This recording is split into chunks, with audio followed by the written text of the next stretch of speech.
Hello students, welcome to Veena online classes. तो देखिए यहाँ पे संदीप गुप्ता ये बोल रहे हैं कि रिवेटेड जॉइंट 14 नंबर नहीं समझ आ रहा है।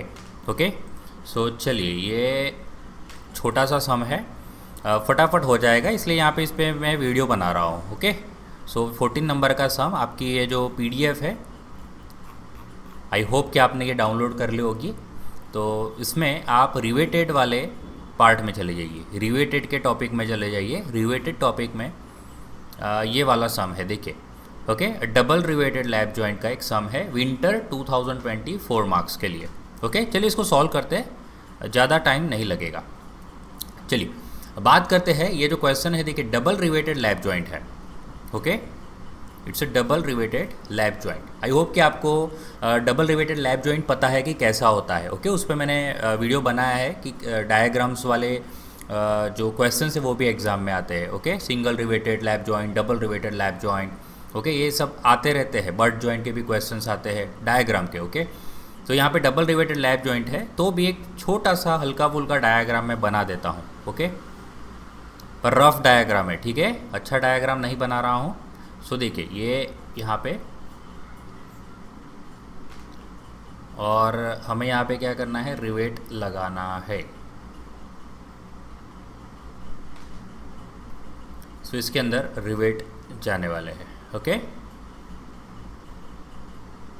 ये दो प्लेट है, एक प्लेट ऊपर लगाएंगे, दूसरी प्लेट उसके नीचे लगाएगी। ओके, ये लैप करना है, लैप जॉइंट। ओके, और बीच में क्या आएगी, सब हमारे रिवेटेड आएगी। ठीक है, बीच में सारे रिवेट आएंगे। देखिए इस तरह से, इस तरह से ये एक प्लेट होगी, और इस तरह से यहाँ पे एक दूसरी प्लेट होगी। ठीक है, और हम क्या करने वाले हैं, इस तरह से यहाँ पे रिवेटेड जॉइंट, ये प्लेट लंबी होगी। ओके, ये जस्ट बता रहा हूँ मैं। तो इस तरह से आप नंबर ऑफ रिवेटेड हो गए यहाँ पे। चलिए, सो यहाँ पे आएगा रिवेट, डबल रिवेटेड है इसलिए दो रिवेट लगाए हुए हैं। ओके, चलिए अब इसको सॉल्व कैसे करना है वो देख लेते हैं। ओके, सबसे पहले जो भी सम्स आपको सॉल्व करना है, आपको गिवन डेटा लिखने हैं।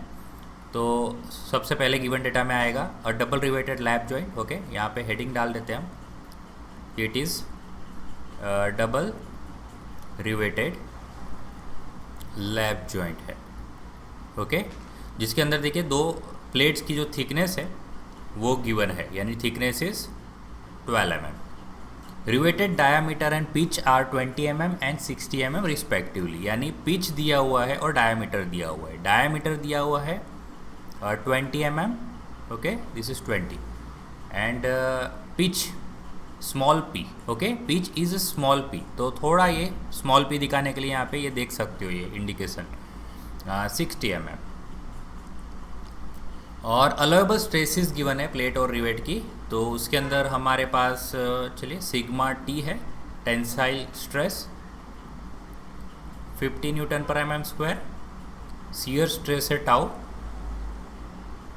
40 newton per mm square, and sigma crushing, sigma C given है यहाँ पे 40 newton per mm square. Okay, हमें क्या फाइंड करना है, मिनिमम फोर्स फाइंड करना है विच विल रप्चर द जॉइंट।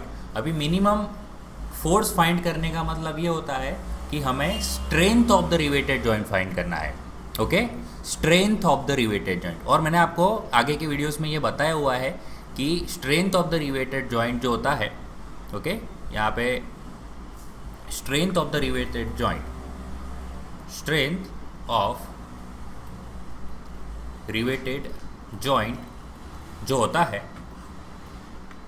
वो होता है मिनिमम ऑफ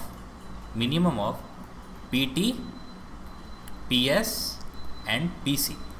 इसका मतलब आपको क्या करना है, इसमें पीटी निकालना है, पीएस निकालना है और पीसी निकालना है। तीनों में से जो भी मिनिमम आएगा वो हमारा strength of the riveted joint आएगा, यानी वही हमारा जो मिनिमम फोर्स आएगा जिससे ये जॉइंट टूट सकता है। ओके, ताकत यानी स्ट्रेंथ, और स्ट्रेंथ मतलब वो मिनिमम फोर्स जहाँ पे वो क्या हो जाएगा, रप्चर हो जाएगा जॉइंट, यानी जॉइंट टूट जाएगा। ठीक है, फॉर एग्जांपल देखिए, अगर कोई जॉइंट है वो 10 न्यूटन सहन कर लेगा आसानी से तो रप्चर नहीं होगा, 20 न्यूटन सहन कर लेगा तो भी रप्चर नहीं होगा। एग्जाम्पल बता रहा हूँ, ओके, 30 न्यूटन भी सहन कर लेगा, रप्चर नहीं होगा। ओके, इस तरह से अगर वो फोर्स हम बढ़ाते जाएंगे तो मान लेते हैं कुछ 100 न्यूटन पे क्या हो गया, वो रप्चर हो गया।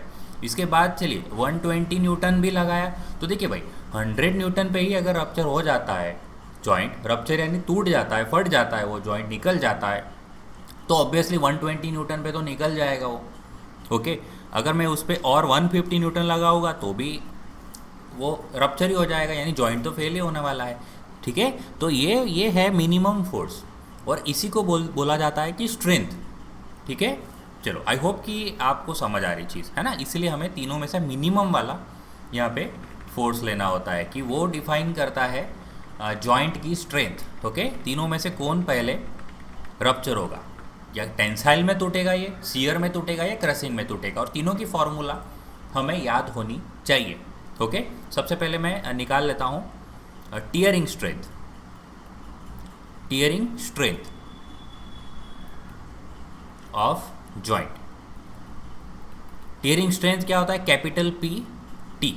ओके, फॉर्मूला है हमारे पास pitch minus diameter multiply by thickness, और ये एरिया हो गया। अब एरिया इंटू स्ट्रेस, स्ट्रेस हो जाएगी हमारी सिग्मा टी। ओके, क्योंकि टीयरिंग है इसलिए। तो चलिए यहाँ पे डेटा रख देते हैं। पी हमारे पास 60 है, एंड डायमीटर इज 20, थिकनेस ये रही 12, एंड सिग्मा टी गिवन है 50। ओके, चलिए तो यहाँ से हमारा पी टी आ जाएगा। ओके ओके, सो 60 माइनस 20 मतलब 40, सो 40 मल्टीप्लाई बाय 12 मल्टीप्लाई बाय 50, सो 24,000। ठीक है, 24,000 न्यूटन। तो इसको भी रहने देते हैं। एक और हमें निकालना है शियरिंग स्ट्रेंथ। ओके, हम जॉइंट का शियरिंग स्ट्रेंथ निकालेंगे। तो shearing strength of joint PS। तो शियर में हमें क्या आएगा, n टाइम्स आएगा, n टाइम्स आएगा। अगर सिंगल रिवेटेड होगा तो N1 लेना है, डबल रिवेटेड होगा तो N2 लेना है, ट्रिपल रिवेटेड होगा तो N3 लेना है, इस तरह से। ओके, और फार्मूला है π/4 d²।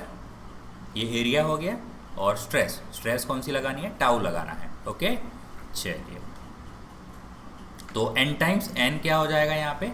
ओके, n में यहाँ पे आपको बता देता हूँ कि ये डबल रिवेटेड लिखा है, इसलिए यहाँ पे ही हमें पता चल जाता है कि n कितना है हमारा, 2 है। ओके, तो यहाँ पे हम लिख देंगे 2 multiply by π/4 d²।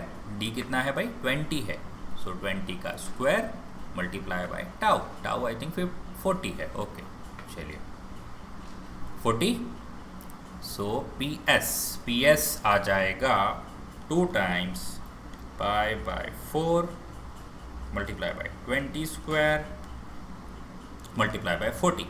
Okay, so ये आया है 25,132.74 न्यूटन। ओके, तो चलिए अभी तो PT आंसर लग रहा है, बट अभी हमारा एक और जो स्ट्रेंथ है वो बाकी है, वो है क्रशिंग स्ट्रेंथ। तो crushing strength of riveted joint, formula है PC इज इक्वल टू, ये भी n टाइम्स आएगा। ओके, n टाइम्स आएगा D into T multiply by, ये एरिया हो गया, D इंटू टी एरिया हो गया, और हमें यहाँ पे स्ट्रेस लगानी है। Okay, sigma C। तो चलिए n टाइम्स यानी 2 टाइम्स D, डायमीटर हमारे पास है 20, और थिकनेस हमारे पास है 12, और सिग्मा C हमारे पास है 40। ओके, एक बार कंफर्म कर लेते हैं, 40, यस।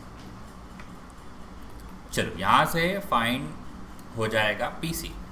तो 40 मतलब 220, ये मैंने डायरेक्ट कर दिया। Okay, into 12 into again 40, so 19,200 Newton.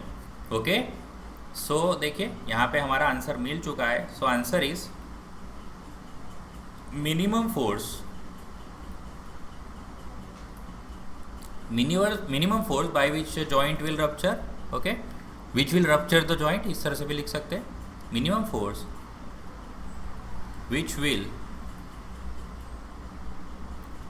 Rupture the joint is equal to, क्या लिखेगा यहाँ पे, minimum of PT, PS and PC which is equal to क्या आएगा, यहाँ पे है एक इंडिकेशन कर देते हैं हम कि this is our answer, okay, this is our answer, क्योंकि वो मिनिमम है, which is equal to 19,200 newton, okay, so this is our final answer.